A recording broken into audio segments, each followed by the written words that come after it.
तो इसमें क्या बोला, taxi fare after each kilometre when the fair is ₹15 for first kilometre and ₹8 for each additional 1 kilometre.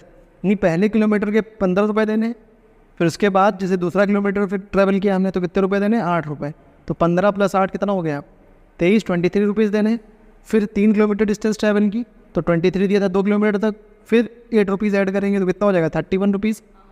तो ऐसे 88 ऐड होता रहेगा। तो हम लिखे, तो हमें लिखना क्या है, हमें टैक्सी फेयर लिखना है। Taxi fare after each kilometre, after each kilometre. तो टैक्सी फेयर किराया, taxi fare after 1 kilometre. 1 kilometre के बाद कितना रुपये देना पड़ेगा बताओ, ₹15।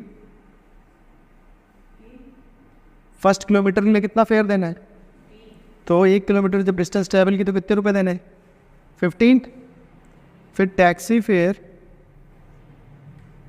After 2 kilometre. 2 किलोमीटर के बाद कितने दे रहे हैं, एक तो 15 रुपये तो पहले किलोमीटर के 15, फिर +8, फिर दूसरे किलोमीटर के, जब पहले किलोमीटर के बाद कितने रुपए देने, हर 1 किलोमीटर के 8। तो पहले किलोमीटर के 15 दिए, दूसरे किलोमीटर के 8 रुपये दिए, तो कितने हो गए, ₹23। इसी तरह से टैक्सी फेयर आफ्टर 3 किलोमीटर्स कितना हो जाएगा, 15 + 8 + 8 + 8, ये हो जाएगा। पहले किलोमीटर के लिए 15 रुपीज़, सेकेंड किलोमीटर के लिए 8 रुपीज़, थर्ड किलोमीटर के लिए 8 रुपीज़। तो टोटल रुपीज़ कितने हो गए, कर सकते 31 हो गया, वही तो कर रहे ₹31। इसी तरह से टैक्सी फेयर आफ्टर 4 किलोमीटर कितना हो जाएगा, ये पूरा पहले का 15 किलोमीटर, दूसरे का 8, तीसरे के लिए फिर 8 किलोमीटर, फिर 8 रुपये, फिर चौथे के लिए फिर से 8 रुपये, कितना होगा टोटल, ₹39। तो ये AP है, तो वो 15 + 8 23 + 8 31 + 8 39। तो सभी के बीच का डिफरेंस क्या है, तो उसमें बोला रीज़न भी लिखो। तो यहाँ लिखेंगे सिंस डिफरेंस बिटवीन, या उससे पहले ऐसे एक लाइन लिख लो यहाँ पर, अब taxi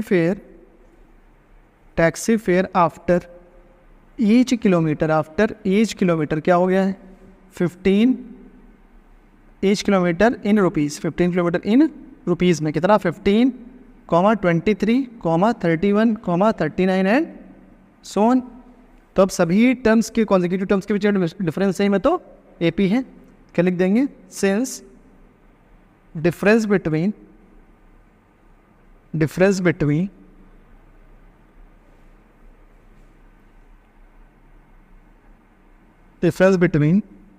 any two consecutive terms of given sequence, या ये नहीं भी लिखोगे चलेगा, क्या लिख दो, difference between any two consecutive terms is same, therefore it is an it। हाँ, समझ में आई, जो बोला था निकाल दिया, फिर उसको एक सीक्वेंस के फॉर्म में लिख लिया। अब ये सीक्वेंस में कॉमन डिफरेंस सेम है, डिफरेंस कॉमन है सभी का, ठीक है, डिफरेंस कॉमन है सभी का, तो AP हो गई। ये है सिंस, ये है देयरफॉर। ये सिंस होता है 2 डॉट ऊपर 1 डॉट नीचे, ये सिंस होता है, और 1 डॉट ऊपर और 2 डॉट नीचे, ये देयरफॉर होता है। शॉर्ट में ऐसे लिखते हैं मैथ्स में, लिख लो फिर अगला। तो क्वेश्चन में हमें बताना है amount of air present in cylinder, कितने प्रेजेंट हैं। तो लिखना क्या हमको, अमाउंट ऑफ, अभी बताते हैं आगे, amount of air present in a cylinder, ये बताना, ठीक है। तो क्या बोल रहा है क्वेश्चन में कि vacuum pump removes 1/4 of the air remaining in the cylinder at a time.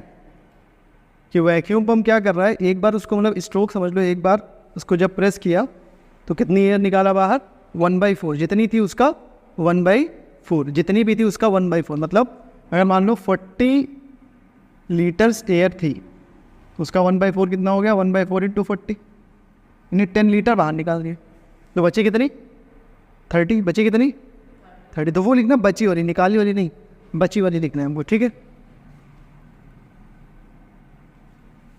देखो अगर हम इनिशियली कुछ लेट करेंगे इसमें, हमें पता ही नहीं इनिशियल शुरुआत में है कितनी, तो कुछ लेट करना पड़ेगा। तो हमने मान लिया कि शुरू में x meter cube air, let the air, let the initial volume of air present in cylinder be x litre या x मीटर क्यूब, जो भी लिखना चाहो, ठीक है। कुछ तो मानना पड़ेगा ना शुरुआत में कितनी, तो x मान लो। लीटर लिख लो, कोई दिक्कत नहीं, मीटर क्यूब को लीटर में कन्वर्ट कर सकते, x लीटर लिख लो। अब देखो क्या बोल रहा है कि 1/4 एयर निकाली गई, 1/4 एयर निकाली गई, तो बची कितनी। ऐसा समझो कि एयर के 4 हिस्से कर लो, कितने 4 हिस्से कर लो, तो कितने हिस्से निकालेगा। इसका क्या मतलब क्या होता है 1/4 का, कि 1/4 में डिवाइड करने का मतलब है कि 4 हिस्से कर लो किसी चीज़ के, एक हिस्सा निकाल दिया गया, एक हिस्सा ये निकाल दिया गया, एक हिस्सा निकाल दिया गया, कितने हिस्से बचे, कितने में से 4 में से, तो कितना बचा 3/4। ये 1/4 निकाल दिया तो बचा कितना 3/4। ये बात समझ में आई। इसका मतलब होता है कि 4 हिस्से करो तो एक हिस्सा निकाल दिया, तो बचे कितने हिस्से, 3 हिस्से, 3/4, ठीक है। तो यहाँ लिख लेंगे, अभी ये हटा देते हैं, यहाँ लिख लेंगे air removed in each stroke, air removed in each stroke, कितनी रिमूव की जा रही है 1/4 of air remaining in cylinder, air remaining in cylinder, ठीक है। तो एयर रिमेनिंग इन सिलेंडर कितना हो जाएगा, air remaining in cylinder after each stroke, तो 1/4 निकाल दी तो कितनी बची 3/4 of air remaining in cylinder before stroke, भाई स्ट्रोक से पहले जो होगी, स्ट्रोक से जो पहले होगी उसका 1/4 निकल जाएगी, तो 3/4 बचेगी, ठीक है, कोई दिक्कत। तो हम लिखेंगे रिमेनिंग एयर, क्या लिखेंगे यहाँ पर remaining air remaining in cylinder, air remaining in cylinder कब, आफ्टर फर्स्ट स्ट्रोक, पहले क्या लिख रहे हैं आफ्टर फर्स्ट स्ट्रोक। स्टार्टिंग में कितनी थी, कितनी लेट की हमने x, स्टार्टिंग में कितनी थी x, तो फर्स्ट स्ट्रोक के बाद कितनी बचेंगे 3/4 ऑफ एयर जो थी सिलेंडर में, 3/4 ऑफ एयर जो थी सिलेंडर में, तो 3/4 ऑफ एयर कितनी थी सिलेंडर में x, स्ट्रोक लगाने से पहले कितनी एयर थी x थी, 1/4 निकली तो बता चुके कितनी बचेगी 3/4, तो 3/4 ऑफ x बची, कोई दिक्कत। अब आफ्टर सेकेंड स्ट्रोक, आफ्टर जब सेकेंड स्ट्रोक लगाया तो फिर से 3/4 बचेगी, किसका जो इससे पहले जितनी थी, कितनी थी इससे पहले 3/4 तो थी, तो क्या हो जाएगा 3/4x। ये बात समझ में आई कि नहीं आई। फर्स्ट स्ट्रोक के बाद कितना बचेगा 3/4 जितनी थी सिलेंडर में, कितनी थी सिलेंडर में x, ठीक है। तो अब जब पहला स्ट्रोक लगाया तो कितनी बची 3/4x। अब जब दोबारा स्ट्रोक लगाया हमने यानी वैक्यूम क्लीनर का, तो 3/4 बचेगी, किसका जितनी थी सिलेंडर में, इतनी तो बची थी सिलेंडर में पहले स्ट्रोक के बाद, तो 3/4 ऑफ 3/4x।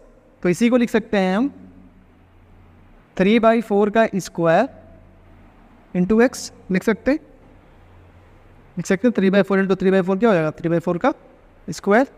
अब आफ्टर थर्ड स्ट्रोक क्या बचेगी 3/4 ऑफ जो इससे पहले थी, कितनी थी 3/4 का स्क्वायर इंटू एक्स, तो कितनी बची? अब ये पावर 1 है, 2 है, पावर ऐड हो जाएगी, कितनी हो जाएगी? पावर 3/4 का होल क्यूब। ठीक है, अब ए आफ्टर फोर्थ, ऐसे फोर्थ स्ट्रोक लिखना हो तो आफ्टर फोर्थ स्ट्रोक कितनी बचेगी? 3/4 ऑफ, जो इससे पहले थी कितनी थी? 3/4 का क्यूब इंटू एक्स, यानी 3/4 की होल पावर कितनी हो जाएगी? अब 3 पावर यहाँ 1 पावर कितनी हो जाएगी? पावर 4।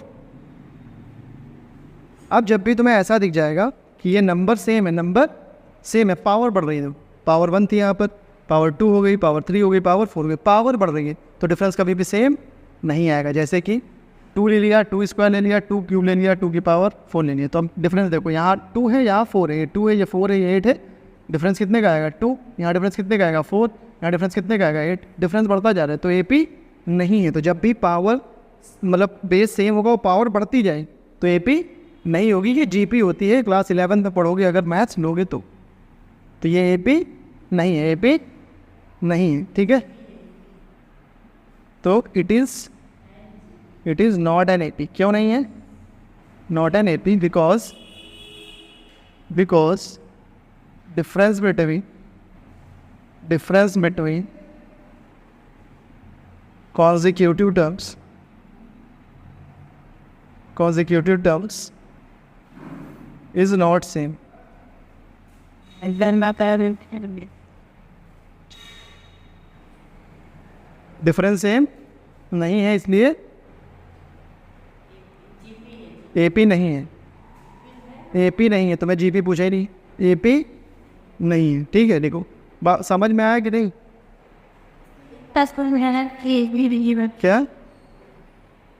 क्या ये नहीं समझ में आया? क्या कह रहे हैं हम कि x है शुरुआत में कितनी है? x शुरुआत में ही बताया है कि स्ट्रोक लगाने के बाद किससे किसका इंटरेस्ट है? पैसे बना दिया बना पाएंगे।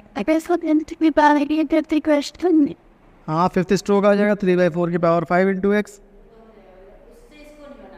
शुरुआत में x मान लिया हमने, कुछ तो रही होगी शुरुआत में, तो x मान लिया। अब क्या बोल रहा है? एक स्ट्रोक हटाओगे तो कितनी बचेगी? कितनी निकल जाएगी? 1/4 निकल जाएगी, तो कितनी बचेगी? किसका 3/4? किसका 3/4? 3/4 किसका? x का ना। तो पहले स्ट्रोक के बाद कितना बचा?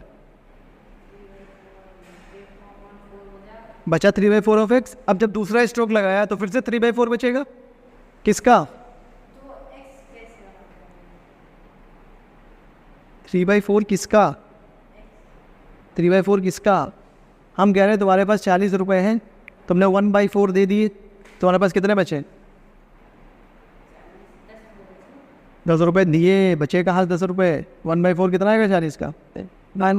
वो 10 आया, तो 10 दिए ना, तो बचे कितने? तो 3/4 बचा कि नहीं बचा? देखो 3/4 इंटू 40 करो। 3/4 किसका किया तुमने? समझ नहीं पा रही। 3/4 किसका किया ये बताओ? जैसे ट्वाइस बोलता था 2 से मल्टीप्लाई कर दे, थ्राइस बोलता था 3 से मल्टीप्लाई, 3/4 बोल रहा मतलब 3/4 से मल्टीप्लाई कर दो। नहीं समझ में?